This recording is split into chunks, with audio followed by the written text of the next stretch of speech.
In this video, I will show you how to use Luma AI.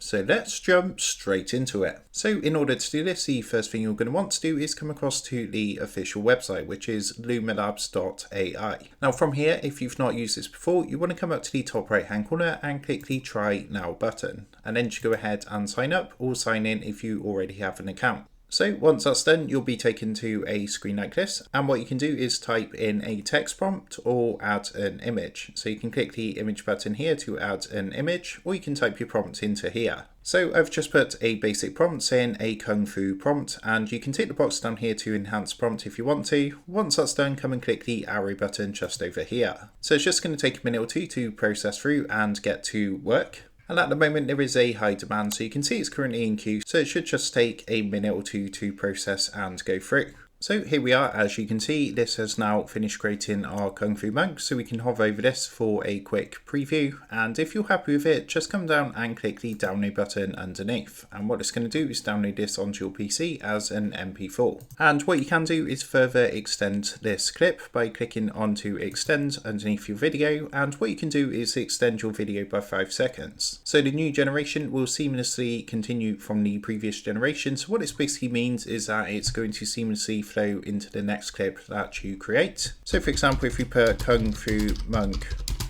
fighting, and then we're going to generate this prompt. So I'm going to leave the enhance prompt box ticked. So it's just going to take a minute or two to get to work on this one. And once that's finished processing through, of course, that's going to continue from the first clip that we created. So that is a quick overview on how to use Luma AI. With that being said, I hope this tutorial did help you out today. And if this did help you out, I would really appreciate it if you was to consider dropping down below the video, leaving a like, and also subscribing to the channel. With that being said, I just want to take a minute to thank you guys for watching this quick tutorial, and I will see you in the next video.